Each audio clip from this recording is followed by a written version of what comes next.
Actually, my background's in journalism.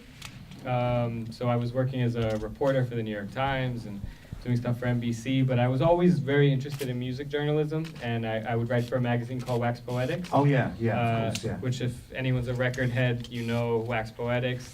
That's the magazine for all of us. Crazy record nerds, people all about digging in the crates, you know? Yeah. And that was just a passion for me, kind of a release from all the depressing content that usually fills up the day-to-day news cycle. So this was a release for me from that, to do something that I had hoped would, put a little joy into the world and give these musicians the credit that I felt they deserved, because I felt they'd been overlooked.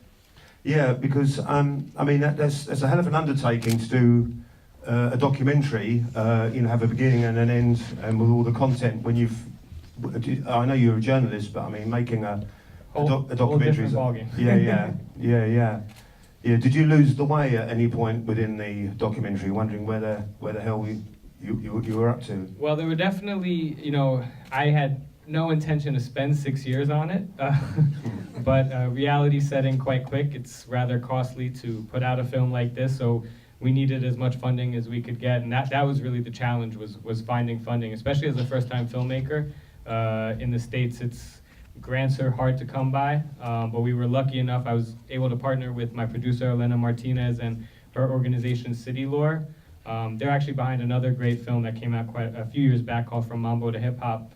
And I partnered with them because of that film, and I saw what they had done with that film, which is about music in the South Bronx. Yeah, I've got that. Yeah, it's great, amazing. Yeah. And so it just seemed like a great fit to work with them, and they were able to help me eventually get grants from the National Endowment for the Arts and the New York State Council of the Arts, which allowed us to finish production, as well as a Kickstarter campaign, which, if anyone's out there who contributed, thank you so much. You will get your DVDs soon, I promise.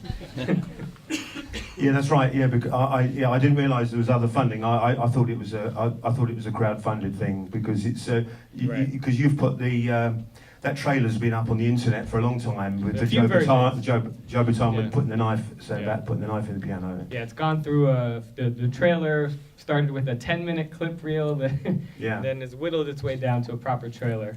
Has it been finished for 6 years, or is it? No. Or is it? When did you actually complete it? So we had a very early version of the film in 2011 that was about half the length, but really wasn't the film I wanted, because it was basically just the interviews and some of the archival footage I've been able to find up until that point.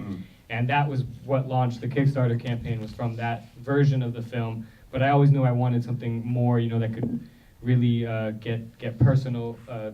We wanted to have a little bit more of a character-driven story. That's why we decided to focus a little more on guys like Joe and Johnny, because they performed at that summer stage event, and we felt that, while they aren't the only principal musicians that define Boogaloo, their stories were very representative of that particular era and of those kind of artists. Yeah, it's a shame, isn't it, that because by the time you'd started making the documentary, of course, Ray Barretto had gone, as well as Mongo Santa Maria, Jerry Masucci even had gone by then. We were able to get his brother. Yeah, quite. So it's incredible how you managed to turn all these guys up, because I'm sure a lot of these guys hadn't been working for years, or probably doing other things. Like Pete Rodriguez, they're even saying, he'd been missing for 30 years. Yeah. How did you find Pete? Not just in the telephone directory, don't just say that. No. We were looking, and then it was a very strange thing that my producer suddenly had a realization that she had a distant cousin who was married to him. And she didn't even know. She did not know. And yes, we were the first people to find him in about 40 years. And actually, one of the most satisfying things to come out of this film, in August, we did an event at Lincoln Center in New York, which was our New York premiere. And the next day, Lincoln Center outdoors did a big concert, and we featured Richie Ray, Pete Rodriguez, and Joe Bataan. And I got a call from Pete's son about a week later. Listen, can you find some more gigs for my dad? He's got the bug. He wants to be playing it. And of course, because there were thousands and thousands of people there, how could he not realize, like, what have I been doing with the last 40 years? Why have I not been out there playing, you know? Yeah. So Yeah, we'll have him. We'll have him. We We'll hope have him. to. No, we really want to take this film and do it as a kind of a multimedia events where we have the guys performing. That's really our goal. And just a heads up, Joe Bataan will be at Ronnie Small. It's sold out though, unfortunately. Oh, it's already sold out. Yeah. But there you go. See, Joe Two gets the love. nights at Ronnie's. He's doing. 2 nights, yeah, in 2 weeks. We tried to get them to move the date sooner. Unfortunately, it was a little bit of a... In fact, this is the second time he's been here this year. Yeah, but some of these other guys need to come out here too. They don't even know. They don't know that they're appreciated. We want them. We want them. Yeah, Johnny's still playing. He's fantastic. Richie is amazing. Yeah. Richie Ray, I mean, he blew my mind when I saw him play. It was the first time. Was there? I mean, obviously you don't have to mention names, but were there any people you came across from the Boogaloo days that didn't want to talk about it? There were a few artists who we tried to get in the film who unfortunately turned us down. Some others who just, are very difficult to get for an interview, whether that's their fault or their managers or whoever. People can be very uptight at times. And there were people who just genuinely didn't like the Boogaloo, as we talk about in the film. Yeah, well, Larry Harlow, I mean... Larry, thank God, he granted us the interview, and he was as candid as he could be, and he liked the film, though. That's what he told me. Well, yeah, what's not he to did, like? He did walk out at the end of the New York screening. I think he was a little nervous, but... Was he? Yeah. It would have been nice to have heard Eddie Palmieri's view. So he's unfortunately one of the people who we tried, but we're not able to get. Willie Colon as well. Oh, yeah. But something I came across from the guys we did interview, which was surprising and at times a little sad, was that, I would try and get them talking about this era, and I think for years they had heard, just negative stuff said about this music, the Boogaloo, and kind of had it put down, and that was teenage stuff, the real serious music is salsa, like if you're a real musician, you play salsa, that they had ingrained this, they had really come to see that music as not having value.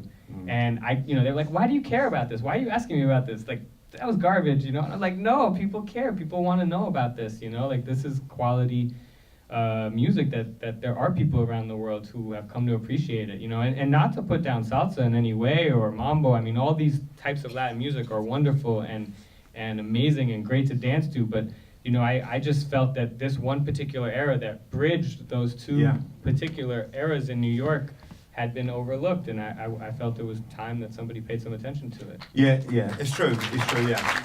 That's right. It is the missing link, as with the styles of music, because it was interesting that you had Philippe Luciano in there as one of the talking heads. Philippe, I don't know if you remember, he was the last guy that spoke at the very end with the Christmas jumper on, the grey moustache and the grey hair. He's a famous broadcaster and famous poet as well. A poet, well, of course. An activist.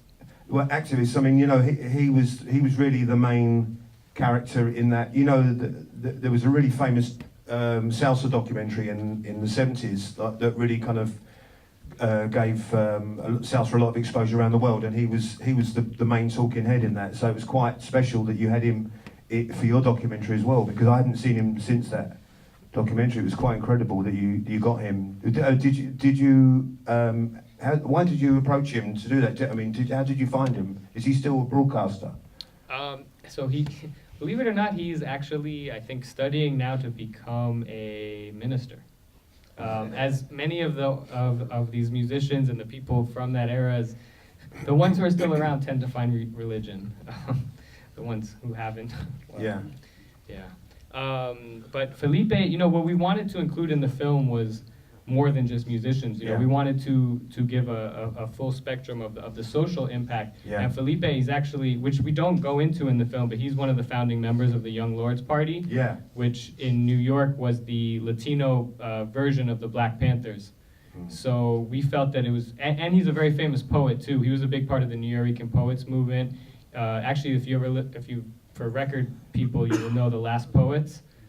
He was actually on the first Last Poets record, as well. So we definitely wanted to get more voices like him, like Aurora Flores, who's a pretty accomplished writer, like Sandra Maria Esteves, who's also a poet from the Nuyorican poet school. Yeah, yeah, yeah. To kind of fill it out and, you know, show beyond just the music how this affected everyone. I really, my personal opinion, I really do feel that you just, that's an incredible piece of work, what you've done there. I mean, it's so complete, you know, it's, yeah, I really just think that you've just done a magnificent job. I think it's complete. I was wondering if I can just ask some people in the audience if they want to ask you some questions. You might have to speak up a bit. I'm certainly hard of hearing, so oh, you got a mic over there. But you 5 minutes. You've got 5 minutes. That's 20 questions. Anyone would like to ask Matthew a question? Oh, God. Oh, hang on, mate. Sorry. There. Oh, sorry. Take your turn. Thank you. Yeah. Firstly, great film. Really well done. Thank really you. enjoyed it. Firstly, one small comment. It's ironic that Tito Puente, a doyen of the old guard in the 50s and 60s, went on to record some amazing Latin funk in the 70s. Tracks like Black Brothers. So he clearly came round to that way of thinking. Yes. My question really is, how did you find some of the archive that you used? Some of it was amazing. The archive of the Chicano Power and all that kind of stuff, and the old bands. And how difficult was it to clear it all? Clearance is never easy, but you know, that's really what the fundraising was needed for. So whenever you see anyone doing a Kickstarter or anything for something like this, you know, understand that unfortunately nobody's giving this footage away. But I was lucky enough to go through all the archival footage houses we could find, and you know, say anything Latin music, anything 1960s, Latin community, Latino community, you know, what do you have? As well, really one of the biggest resources, and I was lucky enough, you know, they weren't charging, were the artists themselves in terms of some of the photographs. Many of those came from the artists, and they were generous enough to share those with me. I was also fortunate to be working at the New York Times when I started working at this, and I had a friend who was a photo editor, and he gave me a key to what's called the morgue, which is where they keep all the old photographs. And I, you know, after hours went down there and just started searching through everything, you know, Spanish Harlem or, you know, whatever I could find, and was able to get some really nice photographs of the neighborhood and of the era through that, which I did later have to clear, but, which was an awkward conversation, you know. Oh, I already have these photos, but yeah, I want to license them.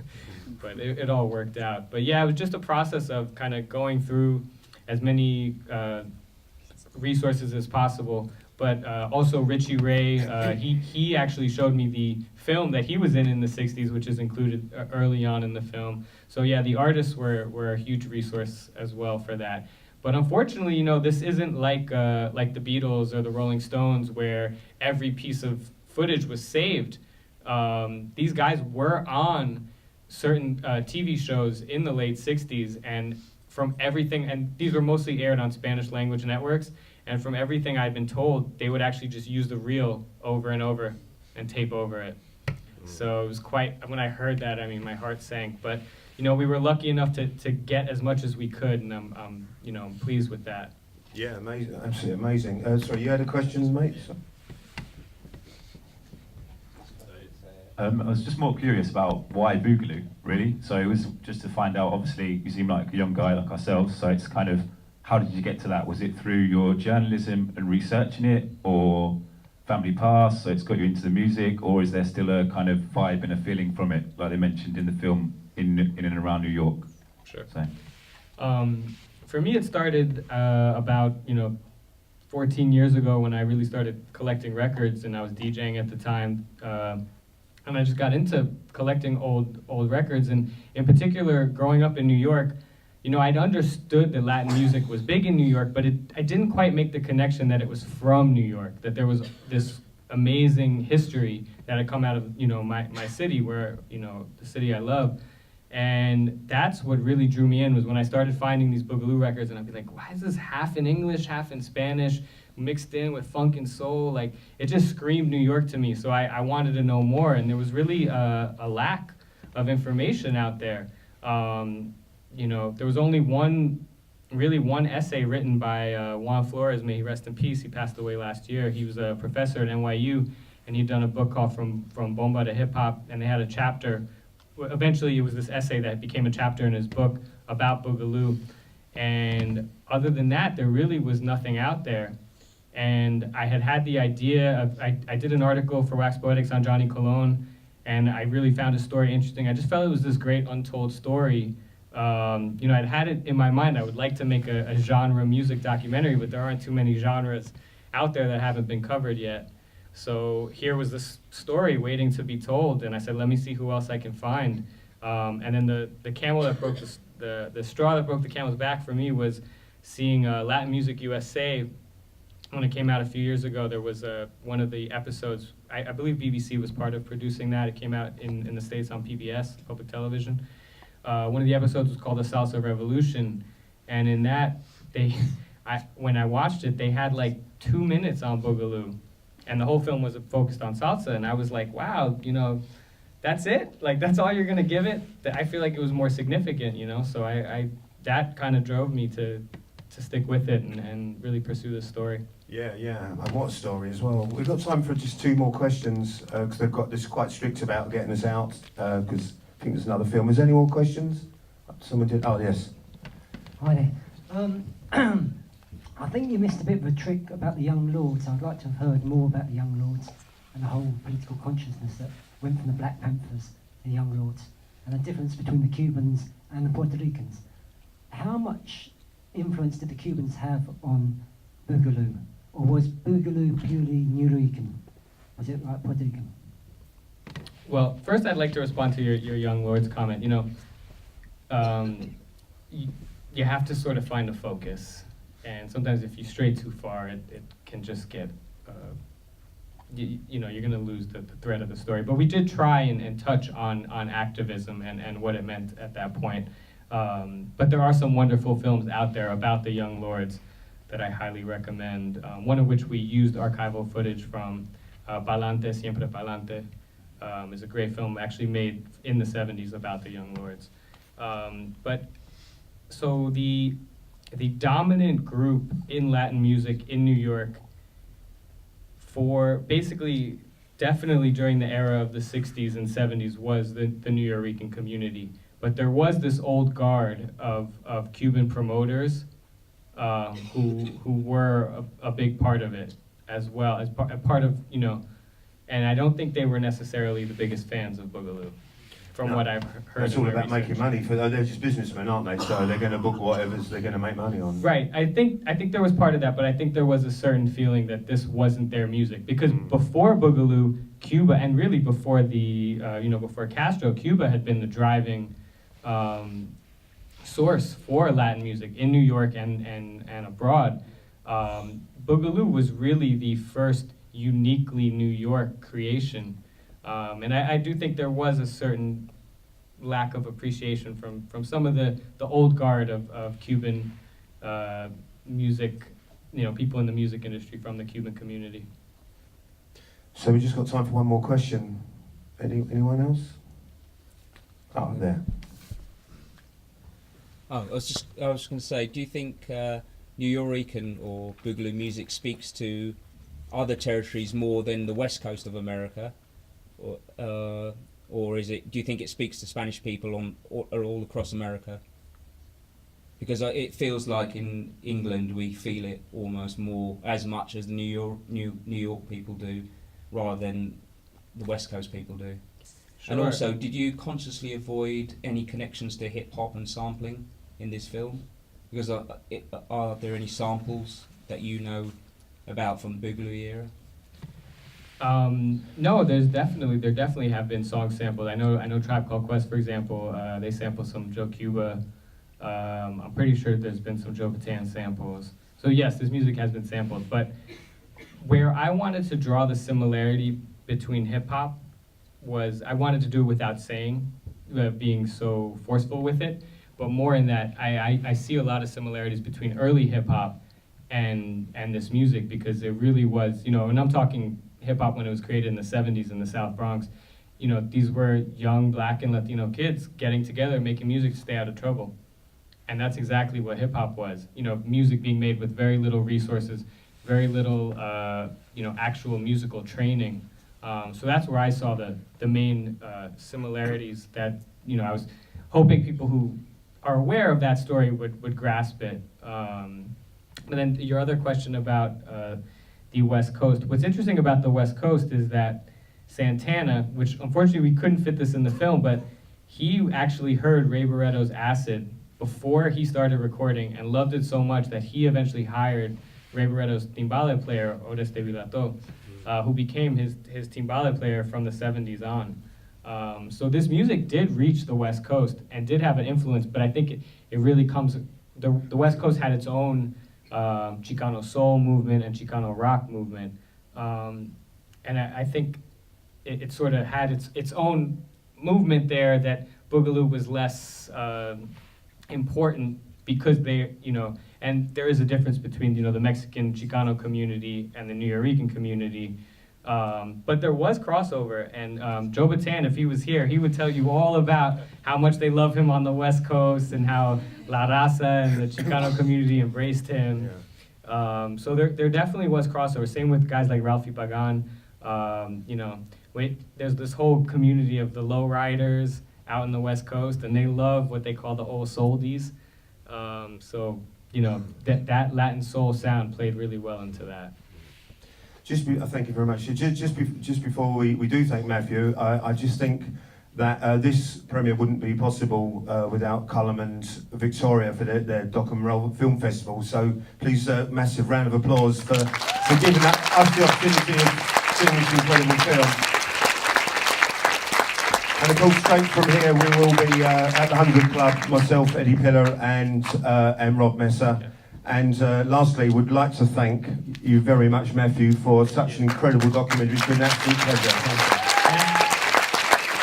I'd just like to say that we are planning an official release of the film in the next several months. So for more information on that, you can go to our website, latinboogaloo.com.